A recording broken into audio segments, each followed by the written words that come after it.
மதுராந்தக தேவர் தமது பரிவாரங்களுடனோ வந்தியத்தேவனுடனோ பழையாறை நகருக்குள் சென்றார். ஆரியப்படை வீடு, பம்பை படை வீடு, புதுப்படை வீடு, மணப்படை வீடு முதலான வீரர்கள் வாழும் பகுதிகளின் வழியாக ஊர்வலம் சென்றது. பிறகு கடைவீதிகள், குடிமக்கள் வாழும் பகுதிகள், ஆலயங்கள், ஆலயங்களை சூழ்ந்திருந்த சந்நிதி தெருக்கள் முதலியவற்றின் வழியாக சென்றது.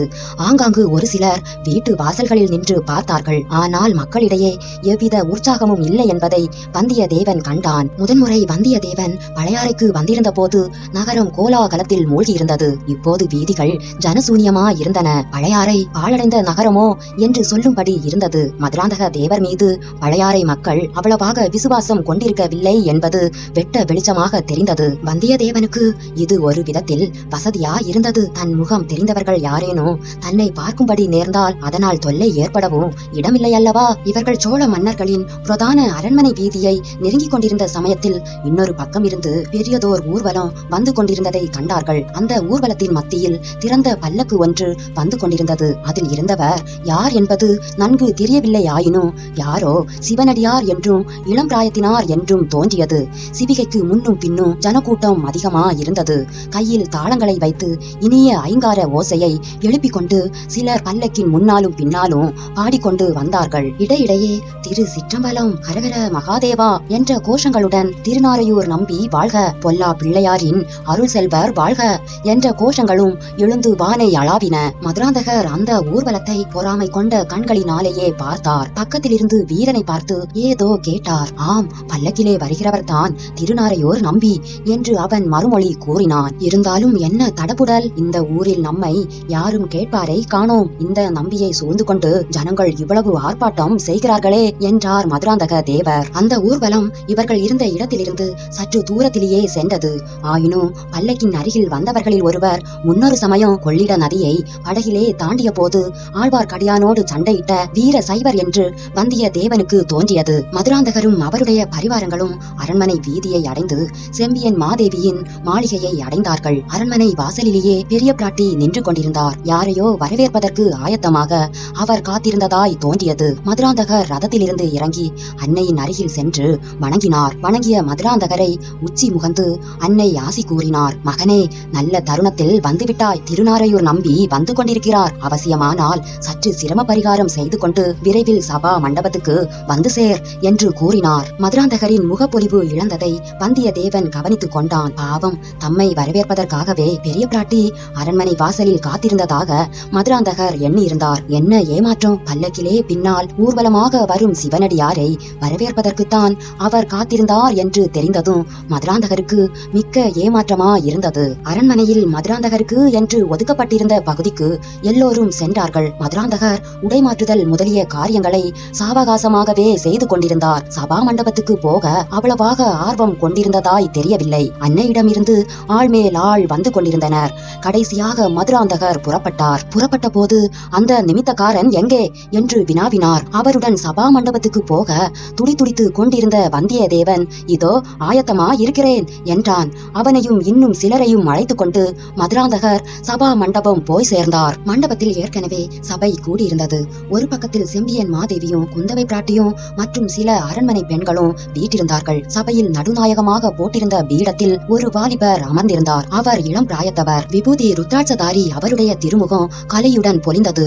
அவர் எதிரில் ஓலை சுவடிகள் சில கிடந்தன. கையில் ஓர் ஓலை சுவடியை அவர் வைத்துக் கொண்டிருந்தார். அவர் அருகில் விபூதி ருத்ராட்சதாரியான பெரியவர் ஒருவர் பரவசமாக நின்றார். இன்னும் சபா மண்டபத்தில் ஜனங்கள் நிறைந்திருந்தார்கள். இளைஞர் பல்லக்கில் வந்தவர்தான் என்பதையும் பக்கத்திலே நின்றவர் முன்னொரு தடவை தான் கொள்ளிடத்து படகில் பார்த்தவர் என்பதையும் வந்தியத்தேவன் கண்டு கொண்டான். வந்தியத்தேவனுடைய கண்கள் சபா மண்டபத்தில் அங்கும் இங்கும் சுற்றி சுழன்றாலும் கடைசியில் பெரிய பிராட்டிக்கு அருகில் வீற்றிருந்த குந்தவையின் திருமுகத்திலேயே வந்து நின்றன. குந்தவை தேவியின் கண்களோ முதல் முறை அவனை பார்த்ததும் வியப்புக்கு அறிகுறியை காட்டின. பிறகு அவன் பக்கம் இளவரசியின் கண்கள் திரும்பியதாகவே தெரியவில்லை. தன்னை ஒருவேளை தெரிந்து கொள்ளவில்லையோ என்று கூட வந்தியத்தேவனுக்கு பயம் உண்டாகியது. மதுராந்தகர் சபா மண்டபத்தில் சென்றதும் பெண்மணிகளை தவிர மற்றவர்கள் எழுந்து மரியாதை செய்தார்கள். மதுராந்தகர் தம் பீடத்தில் அமர்ந்ததும் மற்றவர்களும் அவர்களுடைய இடத்தில் உட்கார்ந்தார்கள். செம்பியன் மாதேவி மதுராந்தகரை பார்த்து, குமரா, இந்த இளம் நம்பி திருநாரை ஊரை சேர்ந்தவர். அவ்வூரில் உள்ள பொல்லா பிள்ளையாரின் பூரண அருளை பெற்றவர். இதுவரையில் யாருக்கும் கிடைக்காத தேவார பதிகங்கள் இவருக்கு கிடைத்திருக்கின்றன. முன்னொரு காலத்தில் நமது சோழ குலத்தில் தோன்றிய மங்கையர்க்கரசியர் பாண்டிமா நாட்டின் மகாராணியாக விளங்கினார். அவருடைய அழைப்பு கிணங்கி ஆளுடைய பிள்ளையார் ஞான சம்பந்தர் மதுரை மா நகருக்கு சென்றார். அங்கே சமணர்களை வாத போரில் வென்றார். அச்சமயம் மதுரை மாநகரில் சம்பந்த சுவாமி பாடிய பதிகங்கள் சில இவருக்கு கிடைத்திருக்கின்றன. அந்த பதிகங்களில் நமது சோழ குலத்து மாதரசியை பற்றியும் சம்பந்தர் பாடியிருக்கிறார். அந்த பாடல்களை கேட்கும் போது எனக்கு உடல் பூரித்து பரவசமாகிறது. உன் தந்தை இருந்து கேட்டிருந்தால் எவ்வளவோ மகிழ்ச்சி அடைந்திருப்பார். நீயாவது கேள் என்று சொன்னார். கேட்கிறேன் தாயே, பதிகத்தை ஆரம்பிக்கட்டும் என்றார் மதுராந்தகர். ஆனால் அவருடைய முகம் அவ்வளவாக மலர்ந்திருக்கவில்லை. அவருடைய உள்ளம் வேறு எங்கேயோ இருந்தது. திருநீறு ருத்ராட்சம் அணிந்த சாதாரண சிறுவன் ஒருவனை பெரியதொரு பீடத்தில் நடுநாயகமாக அமர்த்தி தடபுடல் செய்வது அவருக்கு பிடிக்கவில்லை. அன்னையை திருப்தி செய்வதற்காக பொறுமையுடன் உட்கார்ந்திருந்தார். பொல்லா பிள்ளையார் அருள் பெற்ற திருநாரையூர் நம்பியாண்டார் நம்பி தன் கையில் இருந்த ஓலை சுவடியிலிருந்து படிக்க தொடங்கினார். ஞான சம்பந்தர் மதுரை மாநகரை பார்த்ததும் சிவபக்தி செல்வத்தில் சிறந்த மங்கையர்க்கரசியார் வாழும் பதியல்லவா இது என்று வியந்து பாடிய பதிகங்களை முதலில் அவர் பாடினார். பாடல்களை கேட்டபோது செம்பியன் மாதேவியின் கண்களிலிருந்து முத்து முத்தாக ஆனந்த கண்ணீர் சொரிந்தது. அத்தகைய மங்கையர்க்கரசியை பெற்ற குலத்தில் தாமும் வாழ்க்கைப்பட்டு மகாராணியாக வாழ்ந்திருக்க கொடுத்து வைத்திருந்த பூர்வ ஜென்ம பாக்கியத்தை எண்ணி எண்ணி மனம் பூரித்து மகிழ்ந்தார். மதுராந்தகருக்கோ அந்த பாடல்களில் மண்ணெல்லாம் நிகழ மன்னனால் மன்னும் மணிமுடி சோழன் என்னும் வரி மட்டுமே மனதில் பதிந்தது. அத்தகைய பிரதான பெருமை வாய்ந்த சோழர் குலத்து மணிமகுடம் தன் தலை அலங்கரிக்க வேண்டியதிருக்க இன்னொருவர் அதை அபகரித்து கொண்டிருப்பதை நினைத்த போது அவருக்கு ஆத்திரம் உண்டாகியது. அந்த பாடலில் சம்பந்தர் மங்கையர்க்கரசியாரை போய் பார்க்கிறார். பாண்டிமாதேவி அந்த பாலகரை பார்த்து, ஐயோ, இந்த இளம்பிள்ளை எங்கே?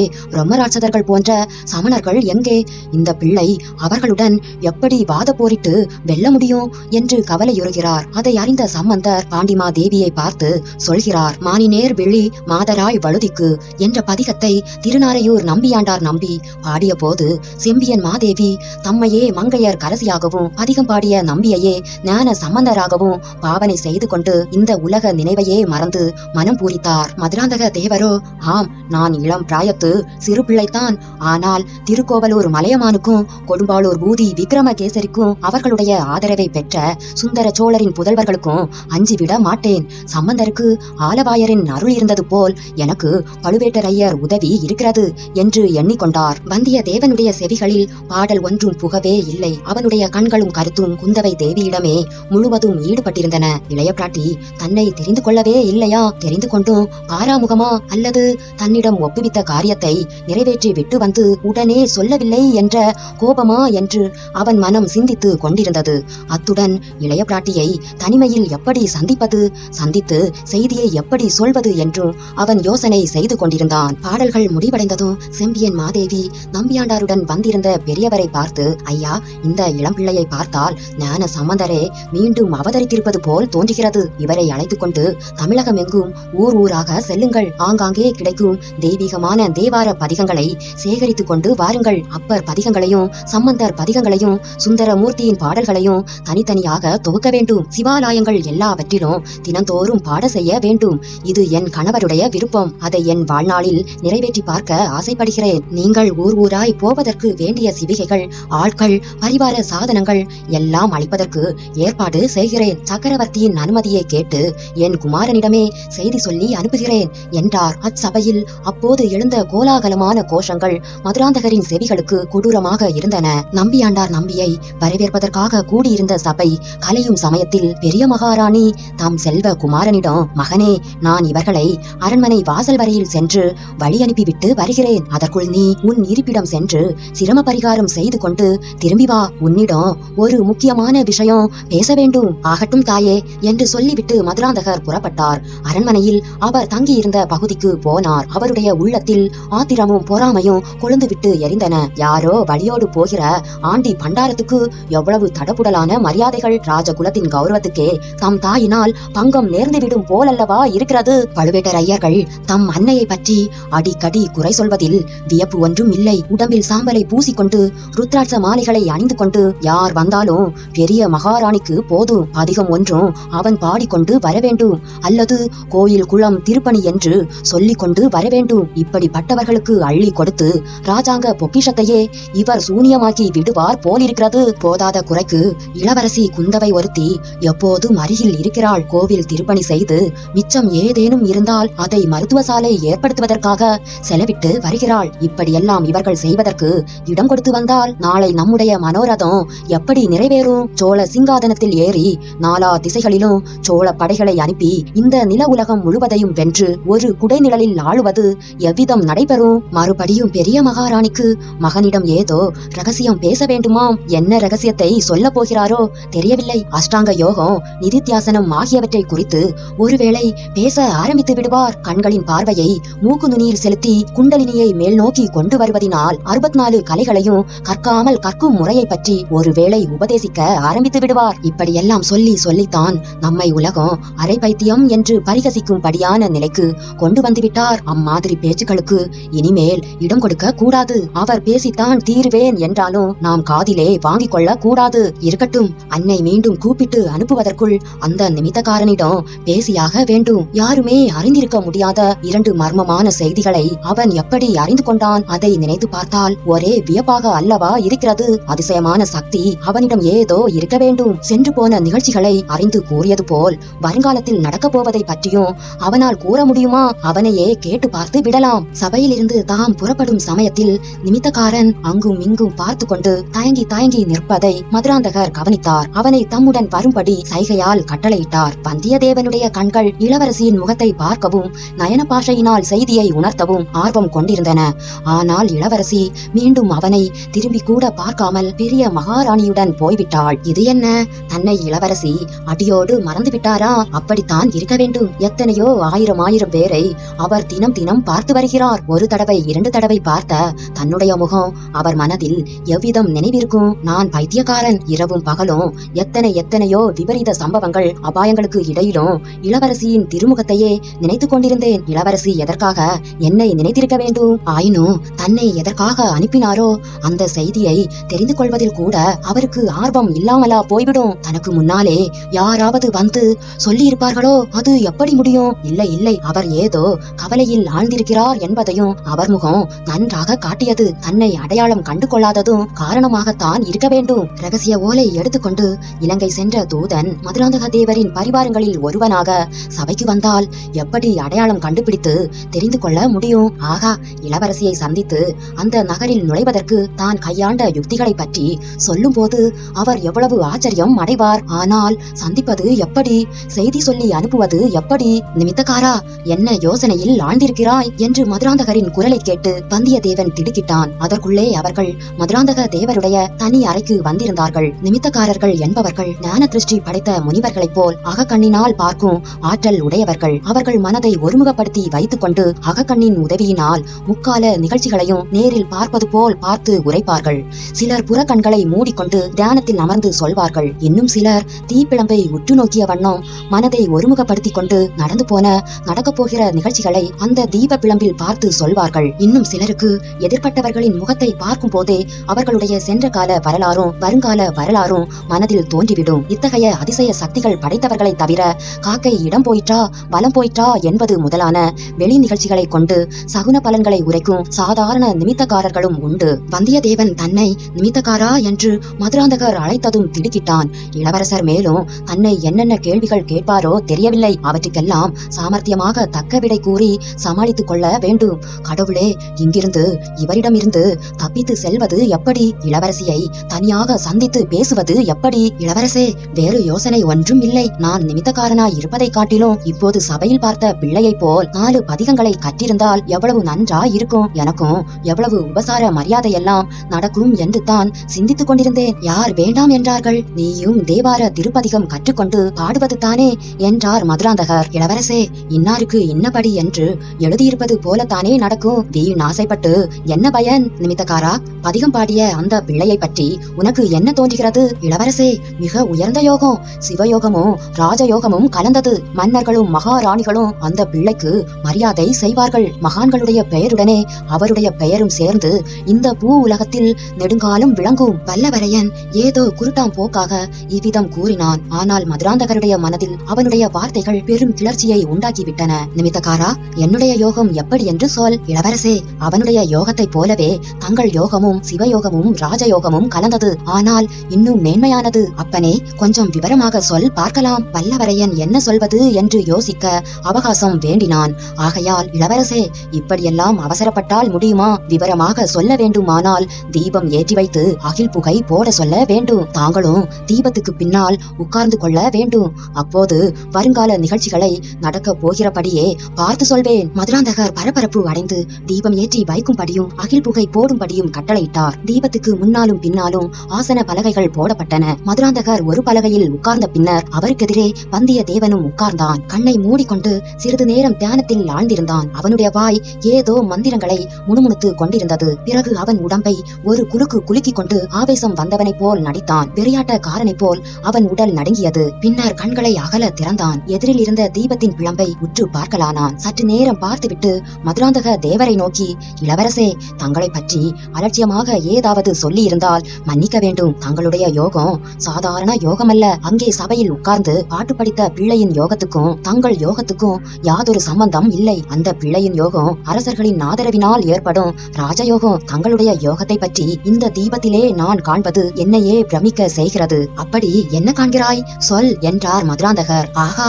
எப்படி சொல்வேன்? சொல்வதற்கு வார்த்தைகள் எனக்கு கிடைக்கவில்லை. கண்ணு கெட்டிய தூரம் மணிமுடி தரித்த மன்னர்கள் அணிவகுத்து நிற்கிறார்கள். மந்திரிகளும் சாமந்தர்களும் அதிகாரிகளும் வரிசை வரிசையாக நிற்கிறார்கள். அவர்களுக்கு அப்பால் முடிவில்லாத கடலை போல் சேனா வீரர்கள் அலைமோதி கொண்டு நிற்கிறார்கள். அவர்கள் கையில் பிடித்த வேல்களும் வாள்களும் மார்பில் தரித்த கவசங்களும் ஒளி வீசி கண்ணை பறிக்கின்றன. தூரத்தில் உள்ள மாட மாளிகைகளின் மேல் ஜனங்கள் நின்று ஆர்ப்பரிக்கிறார்கள். கோட்டை கொத்தளங்கள் மீதெல்லாம் மக்கள் கூட்டம் கூட்டமாய் நிற்கின்றனர். அவர்கள் ஏதேதோ கோஷம் செய்கிறார்கள். நிமித்தக்காரா, சொல், மக்கள் என்ன கோஷம் இடுகிறார்கள்? இளவரசே, பல்லாயிரம் மக்களின் கோஷமாகையால் நன்றாக கேட்கவில்லை. சோழகுல தோன்றல் வாழ்க, திரிபுவன சக்கரவர்த்தி வாழ்க, மன்னாதி மன்னர் வாழ்க என்றெல்லாம் கோஷிப்பது போல் தோன்றுகிறது. பின்னர் மக்கள் திரண்டு கூட்டம் கூட்டமாக முன்னேறி வருகிறார்கள். வேலும் வாளும் பிடித்த வீரர்கள் அவர்களை தடுத்து நிறுத்துகிறார்கள். சிறிது நேரம் அங்கே ஒரே கூச்சலும் குழப்பமுமாக இருக்கிறது. சரி சரி, கூட்டம் எதற்காக கூடியிருக்கிறது?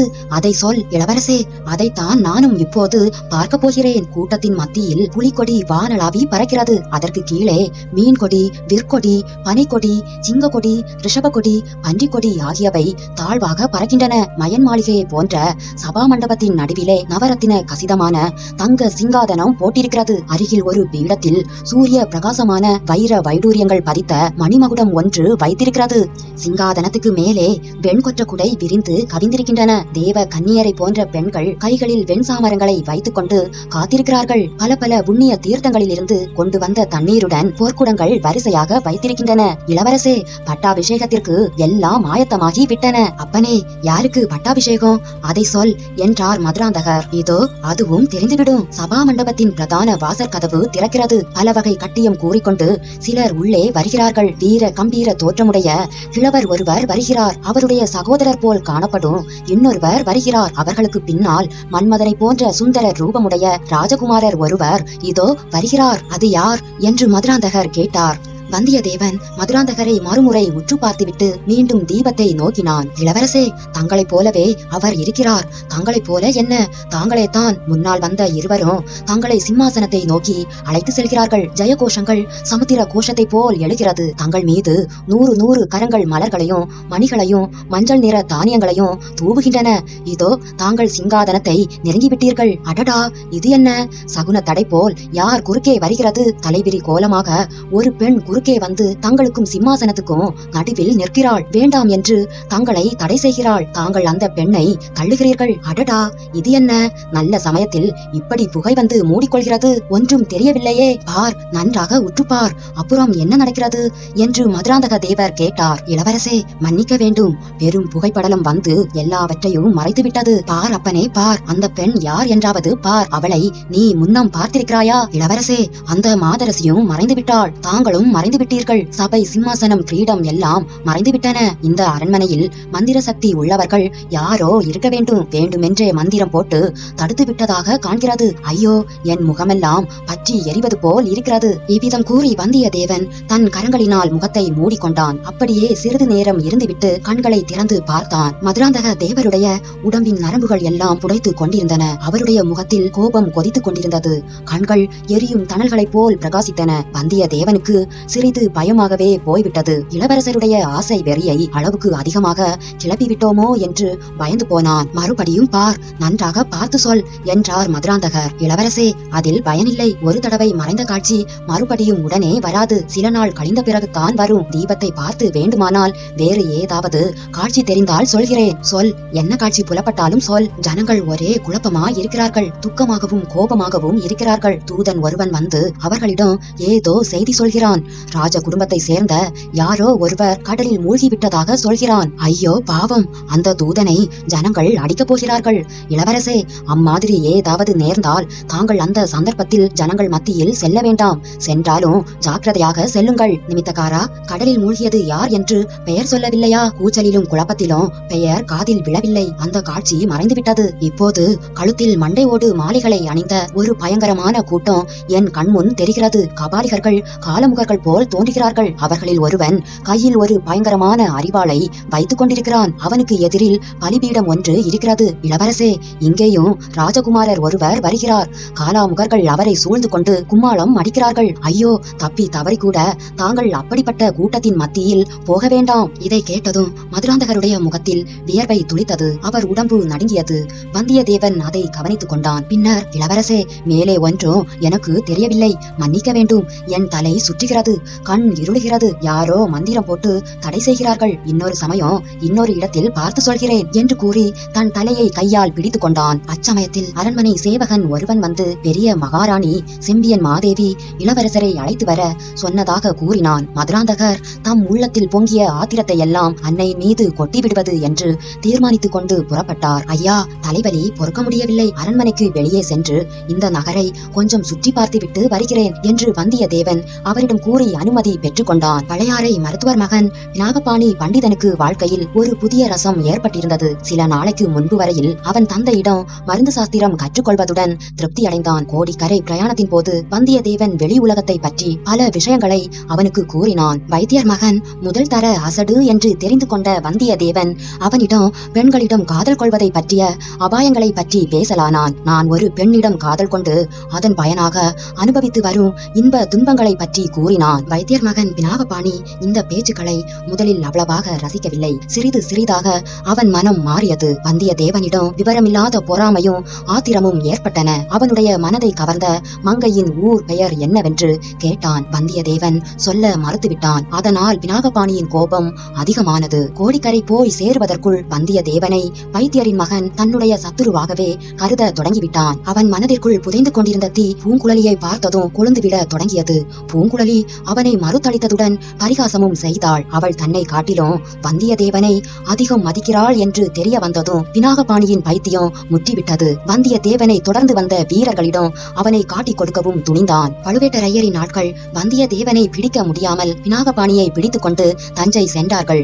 சிறிது நேரம் அவன் பாதாள சிறையில் வசிக்கும்படி நேர்ந்தது. இதனால் எல்லாம் அவனுக்கு முன்னமே வந்தியத்தேவனிடம் உண்டாகியிருந்த கோபம் மேலும் வளர்ந்தது. இளவரசி குந்தவை அவனை பார்த்து பேசி விடுதலை செய்வதற்காக பாதாள சிறைக்கு போவதற்கு முன்னாலேயே அவன் விடுதலையாகி இருந்தான். விடுதலை செய்தவள் பழுவூர் இளையராணி நந்தினி தான். தன்னிடம் சொல்லிக் கொள்ளாமல் வந்தியத்தேவன் தஞ்சை அரண்மனையிலிருந்து தப்பி சென்றது பற்றி நந்தினி கோபமும் சந்தேகமும் கொண்டிருந்தாள். அவன் பழையாறை சென்று பிறகு ஈழ நாட்டுக்கு தப்பி சென்றதை அறிந்த பிறகு அவளுடைய சந்தேகம் அதிகமானது. எப்படியும் ஒரு நாள் பழையாறைக்கு திரும்பி வந்து இளவரசி குந்தவையை பார்க்க முயல்வான் என்று யூகித்தாள். அப்போது அவனை கண்டுபிடித்து செய்தி அனுப்ப பழையாறையில் தனக்கு நம்பகமான ஆள் ஒருவன் வேண்டும் என்று தீவிரமாக எண்ணினாள். வைத்தியர் மகன் பினாகபாணியை பார்த்து பேசிய பிறகு அவன் அந்த வேலைக்கு சரியான ஆள் என்று முடிவு செய்தாள். அவனிடம் அந்த பெரிய பொறுப்பை ஒப்புவித்தாள். உனக்கு துரோகம் செய்துவிட்டு தப்பி சென்றவன் சீக்கிரத்தில் ஒரு நாள் பழையாறைக்கு திரும்பி வருவான். நீ கண்ணும் கருத்துமாக பார்த்திருந்து அவன் எங்கெங்கே போகிறான்,